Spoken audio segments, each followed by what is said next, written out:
उन्होंने पहले हमारा मुंह दबाया, फिर उन्होंने बोला जो है हमको दे दो, नहीं तो मार डालेंगे। इन्होंने हाथ पैर मारे और मेरे को गलती के उधर ले गए। ये वाली अलमारी उन्होंने ढूंढी, नहीं मिला। प्रियंका पुरोहित देखने में खूबसूरत, गोरा रंग और एकदम पतिव्रता नारी लगती है देखने में। कोई नहीं जानता इस खूबसूरत चेहरे के पीछे का जो सच है। इतने रो रो के नाटक किए हैं इस औरत ने कि किसी को कुछ पता ना चले। इसने अपने ही पति का कत्ल करवा दिया अपने आशिक से, और फिर इतने नाटक रचे कि जैसे ये बहुत इनोसेंट है, जैसे इसका कोई गुनाह ही नहीं है। दरअसल मामला है मध्य प्रदेश के धार जिले के बोंदीखेड़ा जिले का। प्रियंका पुरोहित की शादी होती है देवकृष्ण पुरोहित से 2015 में। उस वक्त ये दोनों बच्चे होते हैं, मतलब कम उम्र होती है। तो घर वाले सब डिसाइड करते हैं कि भाई इनको अभी हम अपने अपने घर पे रखेंगे और उसके बाद हम जब ये थोड़े बड़े हो जाएंगे, मतलब 18-20 साल के होंगे, तब हम अपनी लड़की को उधर ससुराल भेजेंगे और तब भाई आगे की रस्म करेंगे। तब तक प्रियंका पूरे 5 साल तक अपने गांव में रहती है। वहां पे उसको कमलेश पुरोहित नाम के लड़के से प्यार हो जाता है, जो देखने में गोरा चिट्टा था। जिस तरह से प्रियंका पुरोहित थी। प्रियंका पुरोहित को अपना पति बिल्कुल अच्छा नहीं लगता था, क्योंकि प्रियंका पुरोहित का रंग साफ था और वो देखने में खूबसूरत थी। लेकिन उसका पति देवकृष्ण पुरोहित थोड़े सांवले रंग का था, तो वह उसे बिल्कुल भी पसंद नहीं था। वह उससे अक्सर उसके रंग को लेकर लड़ती रहती थी। जब वो पूरे 5 साल अपने मायके रह के जब घर आती है, अपनी ससुराल आती है, तब भी वह उससे बहुत झगड़ती है। लेकिन इस बात का कृष्ण को बुरा नहीं लगता था। वह अपनी पत्नी को सोचता था कोई नहीं, कोई बात नहीं, पत्नी तो है, बोल रही है। लेकिन ये नहीं पता था कि यही उसका कहना उसके जीवन के लिए खतरा बन जाएगा। एक बार प्रियंका पुरोहित अपने पति को जान से मारने की कोशिश भी करती है।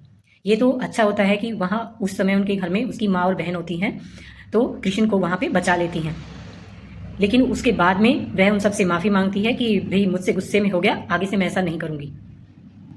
बीच में इन लोगों का रंग के ऊपर इन लोगों का झगड़ा इतना ज़्यादा हो जाता है, प्रियंका बिल्कुल अपने पति को पसंद नहीं करती है और वो छोड़ के 1.5 से 2 साल तक अपने मायके में आके रहने लग जाती है। मायके में आके रहने के बाद वह फिर से कमलेश पुरोहित के संबंध में आ जाती है। कमलेश पुरोहित उसको बहुत अच्छा लगता है और कमलेश पुरोहित को भी वह बहुत प्यार करती है। फिर उनको बीच में देवकृष्ण पुरोहित कांटा लगने लग जाता है। 1.5 से 2 साल मायके में रहने के पश्चात जब दोनों तरफ के ससुराल और मायके वाले मिलके फैसला करते हैं कि भाई लड़की को रखेंगे, अच्छे से रहेगी, तो वो वापस आती है अपनी ससुराल। लेकिन उसका वही सब कुछ ड्रामा फिर से रहता है। वह अपने पति से फिर से रंग को लेकर बार बार झगड़ा करती है। कृष्ण पुरोहित उसको इतना ज़्यादा खटकने लग गया था कि वह उसे एक आंख से नहीं भा रहा था।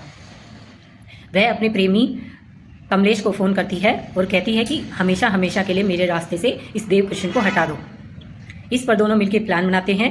कमलेश पुरोहित एक सुरेंद्र नाम के लड़के को अपने साथ लेता है और 7 अप्रैल 2026 को जब सब लोग रात को सो रहे होते हैं, उस वक्त वो लोग घर में एंट्री करते हैं प्रियंका की देखरेख में। उसके पति को सुरेंद्र और कमलेश दोनों मिलकर मार डालते हैं। प्रियंका उसके बाद अपने प्रेमी कमलेश के साथ संबंध बनाती है और जब वह जाने लगता है तब वह उसको बोलती है कि तुम मेरे हाथ बांध दो ताकि किसी को शक ना हो। तब कमलेश प्रियंका के पीछे हाथ बांध देता है और वहां से चला जाता है। फिर यह प्रियंका पुरोहित रोने धोने का नाटक शुरू करती है। फिर घर वाले जागते हैं और पूछते हैं क्या हुआ, ये सब क्या हो गया। तो वो बोलती है कि कुछ लोग आए थे जिन्होंने जो ज्वेलरी लेके चले गए हैं और जिन्होंने मेरे हाथ बांध दिए और देवकृष्ण को मार डाला। पर उसके नाटक ज़्यादा देर तक नहीं चले। 24 घंटे के अंदर पुलिस ने उसकी चालाकियों को पकड़ लिया और उसको जेल भेज दिया। ऐसे लोगों के लिए कुछ भी कहना आसान नहीं होता है। आज भी हमारे समाज में रंग और सूरत देखकर प्यार होता है। ऐसे केस देखते हैं तब निशब्द हो जाता है इंसान। क्यों इस औरत ने शादी की थी इससे, क्यों इसने इसको मार डाला। मतलब आज भी हमारे समाज में रंग रूप को इतनी अहमियत दी जाती है कि किसी की जान भले ही चली जाए लेकिन रंग रूप परफेक्ट दिखना चाहिए। आपका इस पे क्या कहना है, कमेंट करके ज़रूर बताइएगा।